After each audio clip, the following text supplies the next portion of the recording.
Welcome to another edition of the Aussie Tree Chaser.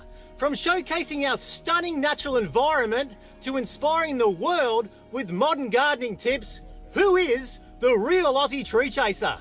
My real name is Rod Wilcox and I come from the magnificent Sunshine Coast in Lake McDonald, and over the last 30 years I've lived and breathed every facet of this industry in the only way I know.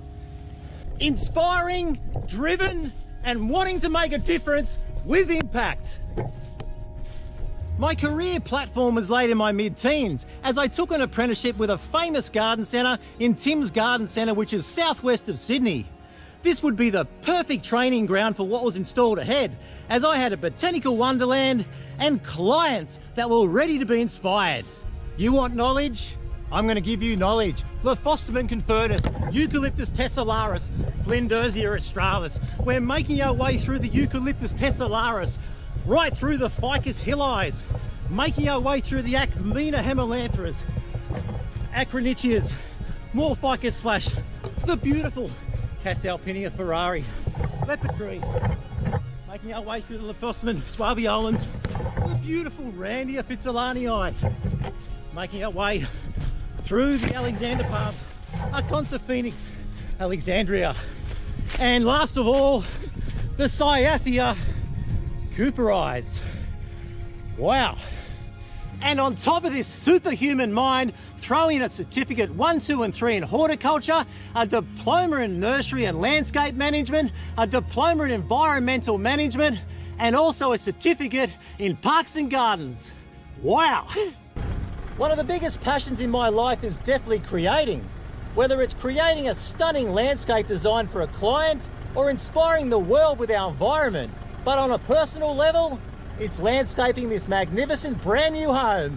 For me, on a personal level, this property's been all about privacy, creating that oasis in the middle and pushing all the screening shrubs and trees to the outer edge of the property, creating that privacy screen. And the perfect option for a privacy screen is these magnificent Syzygium straight and narrows. Now these guys get to about 8 to 10 meters in height and only get to 1.5 meters in width. Absolutely stunning, low maintenance, and privacy plus. And another positive attribute to this magnificent design is a shallow wall system, not only to keep a nice level platform for our Syzygiums, but it also gives us the opportunity to put organic matter and raise the level of this garden. And another landscape masterpiece is this sloped garden. They can be tricky. Here's a couple of steps to get you a successful sloped garden. Mulching can be one of the most important aspects of a sloped garden. It's what binds the slope together, so it's important to get the right mulch. I would recommend something like a 1-inch hoop, which claws, it grabs together and binds the slope together. And an even more important aspect is the plant selection. Stick to your ground covers and your ramblers. This one's the Callistemon Rocky Rambler. It gets a magnificent red flower, it's drought tolerant, and is a magnificent Australian native. This type will ramble right across and bind this whole slope together. And have a look at this magnificent sloped system here. Everything is in place beautifully. You've got the sandstone rock here just strengthening this slope. You've got the Xantheria johnsoni looking magnificent, Lomandra nyala, Dorianthus excelsa, and also more importantly is this mulch, this 1-inch hoop just binding and clawing this slope together. This is a thing of beauty. I hope you enjoyed today's episode of the Aussie Tree Chaser. It's been short, brief, but even more importantly, you've seen the raw Rod Wilcox. A Rod Wilcox that is driven, inspired, and ready to take on the world in regards to our green life.